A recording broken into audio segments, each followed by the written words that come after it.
মানুষকে যত্ন নিলে মানুষ যে কত ভালো হয় আপনি কল্পনাও করতে পারবেন না। মানুষকে নার্চারিং করলে, মানুষকে পলিশ করলে, মানুষকে গ্রুমিং করলে, মানুষকে সঠিক তারবিয়া দিলে মানুষ অনন্য হয়ে ওঠে। প্রতিটি মানুষ অনন্য। আমি অনন্য, আপনি অনন্য, আমরা সবাই অনন্য। সুবহানাল্লাহ বলেন। মানুষকে আল্লাহ তাআলা দিয়েছেন অসীম ক্ষমতা, অসীম ক্ষমতা। সুবহানাল্লাহ। একটা মানুষ পারে না এমন কিছু নাই, বিশ্বাস করতে হবে। মানুষ যা কল্পনা করতে পারে ওইটা মানুষ করে দেখাতে পারে। তুমি তোমার কল্পনার রাজ্যকে সাজাও, তোমাকে হারাতে পারে এমন কোন শক্তি আল্লাহর জমিনে নাই। তোমার কি শক্তি, কি সম্ভাবনা তুমি জানোই না মিয়া। তুমি এদিকে তাকাও কেন? তোমার রাস্তা তো ওই দূরে। তুমি কোথায় যাবে, আল্লাহ তোমার টেনে কোথায় নিয়ে যাবে তুমি কিছুই জানো না। Plan big, dream big. কল্পনার শক্তিকে বড় করো। মানুষ যা কল্পনা করতে পারে মানুষ তা করে দেখাতে পারে।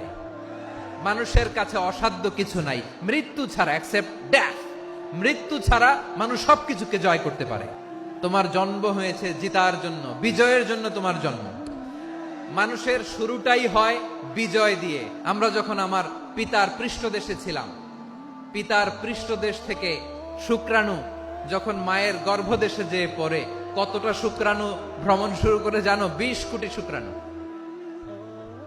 একবার সিমেন আউট হলে সেখানে 20 কোটি শুক্রাণু থাকে, ভ্রমণ শুরু করে।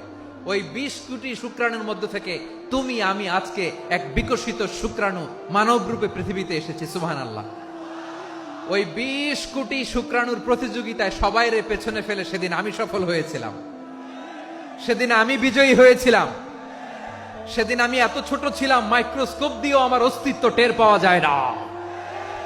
আমি এত তুচ্ছ ছিলাম, নগণ্য ছিলাম। আমার কান ছিল না, আমার চোখ ছিল না, আমার হাত ছিল না, আমার জন্য রিকমেন্ডেশন করার মতো মামু ছিল না, খালা ছিল না, কেউ ছিল না। তারপরেও ওই প্রতিযোগিতায়, ওই কম্পিটিশনে যখন আমারে কেউ হারাতে পারে নাই, আল্লাহর জমিনেও আমারে কেউ হারাতে পারে না। হারার জন্য তোমার জন্মই হয় নাই, তুমি আসছোই জিতার জন্য। সুবহানাল্লাহ।